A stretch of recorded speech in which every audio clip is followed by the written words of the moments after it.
this really changed my life. I've been thinking about an effect called the carousel effect, and it is actually described as the emotional cycle of change that we go through in our lives.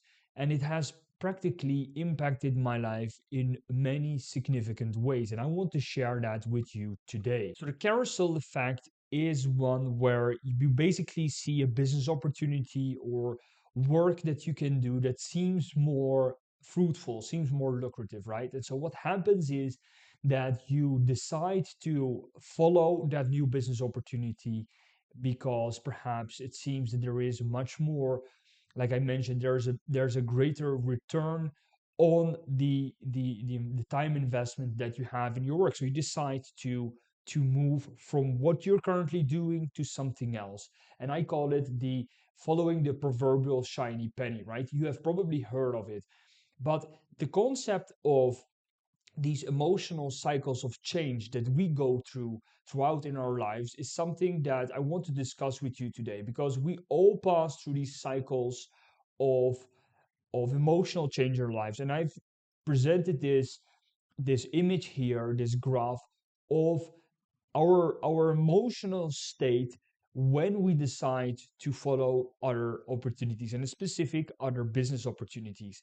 So personally, I've been through many of these cycles throughout my life, and what I've learned from these different moments, these different stages, is that you should never ever follow the shiny penny, because there will often be the emotional stage that you feel and that you know that your decision to change up that what you were doing was wrong. And that is simply because it has to do with a lack of patience, a lack of discipline. So I personally was convinced, or I was convincing myself, that perhaps if I change up the work or the business I'm in, there is perhaps a more lucrative, easier to achieve profit, perhaps an industry that is easier to work in. All of these arguments that I told myself were pushing me to leave what I was doing towards,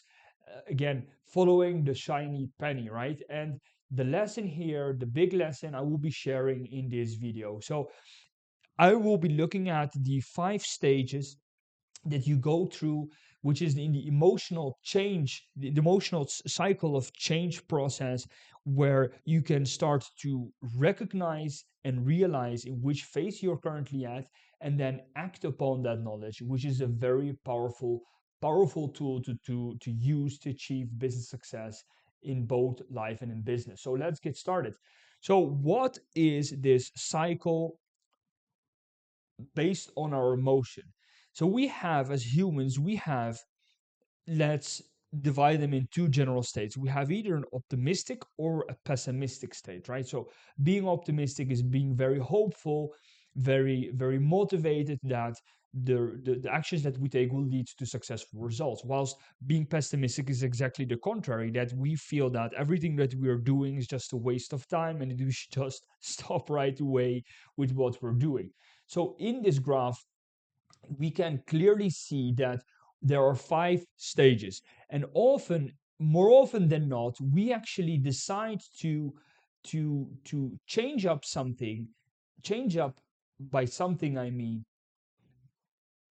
the business activity that we are actually currently working on. So that could be perhaps the job that you're working in, or perhaps you are a business owner and you already have your business, but you feel that it's perhaps not as profitable as you would like to, or you feel that you can't grow your business. So then you speak to your friends or to your family members who have another type of business which is perhaps very lucrative, right? And they tell you, yeah, this in this kind of industry you can make money that easily, or you can actually live stress free, you can work stress free. These are all drivers that push you toward going in that roller coaster of the emotional cycle of change. So let's start off with the first stage. So the first stage is called the uninformed optimism. So in this stage, what we have is at a very exciting stage. We see an opportunity that, like I mentioned, a friend or a family member has told us that, yeah, in this kind of business, you will have most definitely easy success. You will have a thriving business that makes you loads of money. But in reality, we know that in this stage of uninformed optimism, we are probably heading downwards with our emotional states. We're heading from optimism to pessimism. And what we then do is then we leave what we have here, our old business, towards this new uninformed optimistic state. And what we see is that we are highly motivated because we are driven by these emotional drivers that, well, you could imagine if I tell you that you're going to start a business that's going to make you a lot of money and it's going to make you happy, it's going to make you successful, you feel very optimistic. But what then happens is that we actually cross the threshold of from going from optimistic towards pessimistic, and we arrive at the second stage, which is the informed pessimism stage. And this stage is is usually, it doesn't last very long, because what we realize is that basically we thought that the business opportunity that we had was this new business opportunity that we were pursuing after had so many benefits. The grass was so much greener compared to what we were doing. And then we start realizing actually that this business has problems, this business has obstacles, this business, as your old one, has challenges that needs to solving.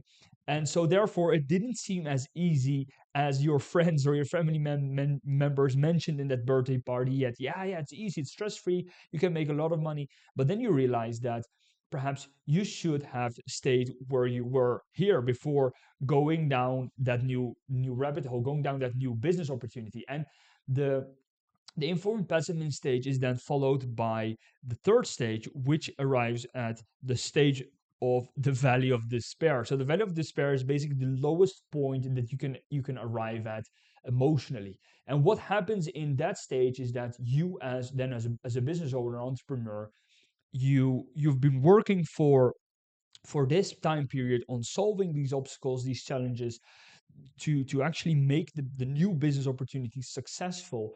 But what happens is that you give up, you are impatient, and you basically do not have enough optimism to look ahead, to have a forecast that is beyond your current state. So that is why I like to call it the carousel effect, because it is basically like entering a carousel in a Luna Park or whatever, and you spin around several times, and until you feel bored, until you feel that you should change up what you're doing, and then decides to exit that carousel and then enter another. And what happens is then you then repeat from here back to another, perhaps, business opportunity that seems more lucrative. Then again, you talked perhaps to your network, and they propose to you that you should partner with them to build their business, right?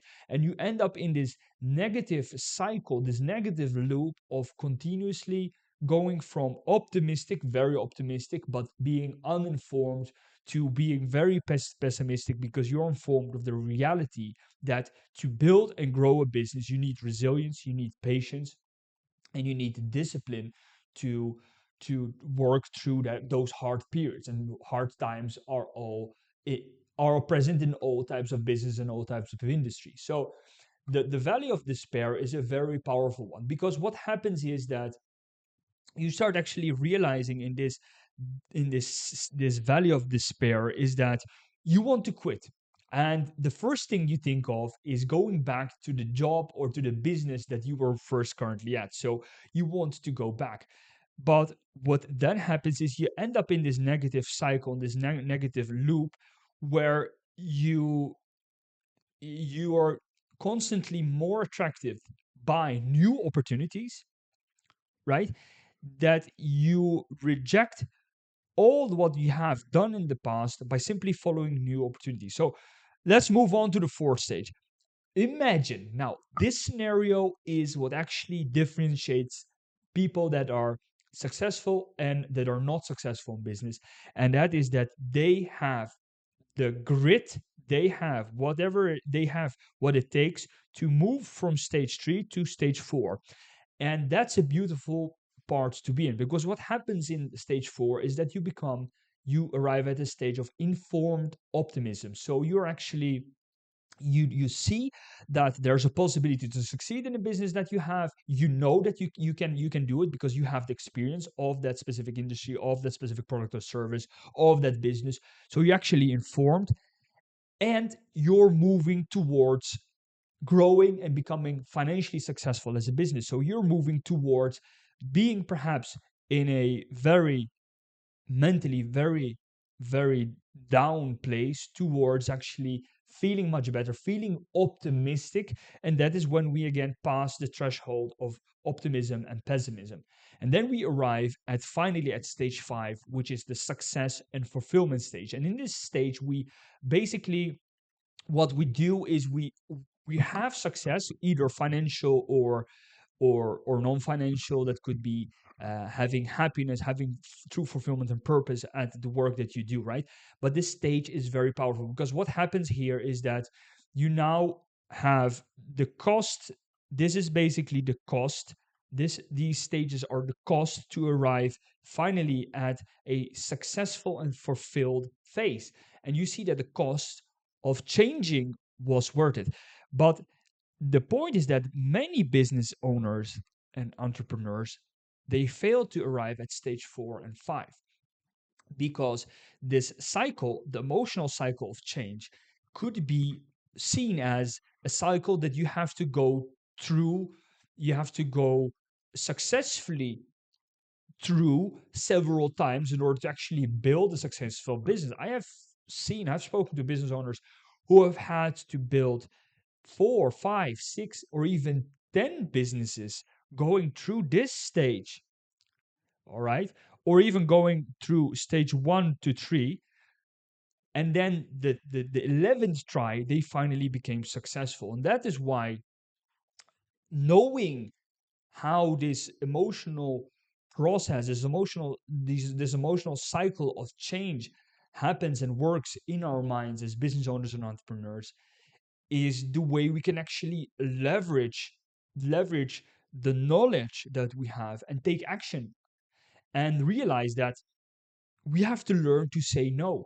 Learning to say no is very powerful, especially because if we don't say no, repeating we end up repeating all the time that we want to actually be able to say, out of 100 business opportunities, 99 times no, and one time yes. And that one time yes should be at least maintained for or sustained for a long period of time. Let's say at least a year. So if you decide to follow a business opportunity, give it at least a year the time. Why? Because you need to move through that cycle, and that cycle that takes time. So if you would look at, if this is the timeline, right? So this would be in month 0, and this would be month 12. So in order to pass through stage 1, being uninformed optimistic, stage 2, being going towards passing that pessimism phase, right, towards being informed pessimistic, but holding through, going to the valley of despair, and then going to informed optimism, and finally success and fulfillment, that takes 12 months. Okay, this is just a number that I'm throwing at you here, but just to give you an idea that you need at least 12 months to arrive at the success and fulfillment stage. This could also be 24 months for you, or 36 months, or whatever, right? It could be, perhaps it could be take you 5 years. But the point is that if you do not give yourself, if you do not give your business the time to actually learn, to grow, and to build a successful business, you're wasting your time. And the point is that we need time to learn from our mistakes. We need time to actually to go through that cycle, because if we do not go through that cycle, we're wasting our time. We're wasting our time, because this here is wasted. If you have a cycle that starts at stage 1 and ends at stage 3, and then you start repeating towards stage 1, this is wasting your time, because you're not learning. This is the phase when you go from being pessimistic to optimistic, you start to having these aha moments. You start saying, that is why when I do A, B happens in this kind of business. And you start building a, port- a repertoire of business skills and tools that you can use in any other business, right? So the point here is that if you learn from your mistakes, if you learn to say no, if you learn to be disciplined, to be diligent, to have the grit that required to pass through these negative cycles, these pessimistic cycles, I can assure you that you will have business success. And I truly believe that everyone is able to achieve anything they set out to achieve as long as they have the patience, as long as they're willing to do the work that is often not so nice. That is often it is often unsexy. Is boring, right? Being able to go through this phase that is boring, that is about problem solving. It is about taking the time to think through critical issues that are holding you back from growing your business, or perhaps analyzing why your product or service is not as successful as you want it to be. Those are all boring activities that you need to perform in order to arrive at the more satisfying stages of success and fulfillment. So, well, to round up the discussion of this concept, I believe that the carousel effect, which I love to call it, which is the emotional cycle of change, we all go through it in our lives. But the big lesson here, the big point that you can take home, the big lesson that you can take home here is that you should always realize in what phase you're currently in. And you will never know 100% sure what phase exactly you're in, but by measuring your levels of optimism, by looking at how long you've been at that activity, and by how much time and energy have you invested in that business, or in building a skill, you will know what phase you're in. If you ask me, how long have I been working on building my business, and I tell you I've been trying for 4 weeks and I haven't succeeded, so I will just give up, then you know that you are most definitely in the informed pessimism stage, and that is actually knowledge that you can then act upon. So, okay, thank you for your time. I really appreciate it. I value your time very much, and that is why I also try to make content that is as valuable as possible for you. So if you did like this video, if it was valuable for you, then please leave behind a comment. Please subscribe, leave behind a like, and we'll see you in the next one. I have another video, which is how you can basically the information and knowledge, the expertise, the talents that you have, how you can turn it into a six-figure business. I've made a video about this. Go and check it out, and it will most definitely give you some insightful tips and advice. So again, thank you. See you in the next one.